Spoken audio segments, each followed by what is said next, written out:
হিমন্ত বিশ্ব শর্মার জন্মদিনে ধলাইয়ে বিজেপির ঐতিহাসিক প্রবুদ্ধ নাগরিক সভা। প্রবীণদের আশীর্বাদেই ফের ক্ষমতায় ফিরবে বিজেপি।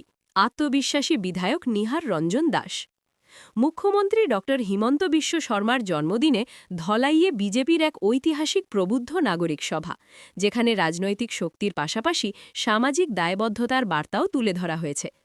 আসন্ন ২০২৬ বিধানসভা নির্বাচনকে সামনে রেখে সাংগঠনিক শক্তি আরও সুদৃঢ় করতে সক্রিয় ভারতীয় জনতা পার্টি। রবিবার ধলাইয়ের পানিভরা বিবাহ ভবনে অনুষ্ঠিত হয় বিধানসভা ভিত্তিক এক বৃহৎ প্রবুদ্ধ নাগরিক সভা। এই সভায় সমাজসেবায় অসামান্য অবদান রাখা ধলাই বিধানসভার প্রবীণ নাগরিক ও বুদ্ধিজীবীদের সম্মান জানাতে বিজেপির পক্ষ থেকে নেওয়া হয় এক ব্যতিক্রমী ও নজিরবিহীন উদ্যোগ। সহস্রাধিক মানুষের উপস্থিতিতে ধলাই বিধানসভা এলাকার বিভিন্ন প্রান্ত থেকে আগত অন্তত ৭ শতাধিক প্রবীণ নাগরিককে উত্তরীয় পরিয়ে সম্মাননা প্রদান করা হয়। এই উদ্যোগ সমাজে প্রবীণদের অবদানকে স্বীকৃতি দেওয়ার পাশাপাশি রাজনৈতিক মহলেও ব্যাপক আলোড়ন সৃষ্টি করেছে। বক্তব্য রাখতে গিয়ে বিধায়ক নিহার রঞ্জন দাস দৃঢ় কণ্ঠে বলেন, ধলাই বরাবরই বিজেপির শক্ত ঘাঁটি ছিল এবং আগামীতেও থাকবে। গুরুজনদের আশীর্বাদ ও জনগণের সমর্থনে আগামী নির্বাচনে ধলাইয়ে আবারও পদ্মফুল ফুটবে। তিনি আরও বলেন, প্রধানমন্ত্রী নরেন্দ্র মোদীর নেতৃত্বে ভারত আজ বিশ্বের অন্যতম শক্তিশালী অর্থনীতিতে পরিণত হয়েছে এবং শিগগিরই বিশ্বের তৃতীয় বৃহত্তম অর্থনৈতিক শক্তি হবে। ধলাইয়ের উন্নয়ন নিয়ে বিধায়ক জানান, এলাকায় দ্রুত বাস্তবায়নের লক্ষ্যে ৫টি বড় প্রকল্পের দাবি জানানো হয়েছে।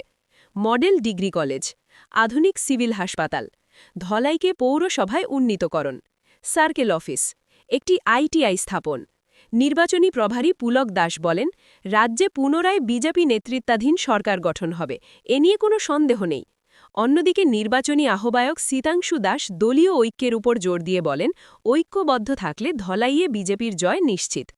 উল্লেখযোগ্যভাবে এদিন মুখ্যমন্ত্রী ড হিমন্ত বিশ্ব শর্মার জন্মদিন উপলক্ষে প্রবুদ্ধ নাগরিকদের সঙ্গে নিয়ে বিধায়ক ও দলীয় কর্মীরা কেক কেটে শুভেচ্ছা জানান এবং তার সুস্বাস্থ্য ও দীর্ঘায়ু কামনা করেন। সব মিলিয়ে ধলাইয়ের এই প্রবুদ্ধ নাগরিক সভা বিজেপির রাজনৈতিক শক্তি, সামাজিক সংযোগ এবং নির্বাচনী প্রস্তুতির একটি বড় বার্তা দিচ্ছে। আরও বড় রাজনৈতিক খবর পেতে আমাদের ফেসবুক ফলো করার অনুরোধ করি। ইউটিউব চ্যানেলটি সাবস্ক্রাইব করুন, ভিডিওটি লাইক দিন এবং কমেন্টে আপনার মতামত জানাতে ভুলবেন না। আপডেটের জন্য সঙ্গে থাকুন। আমিও ৩৫ বছর থেকে এই মাটিতে আমি রাজনীতি করছি।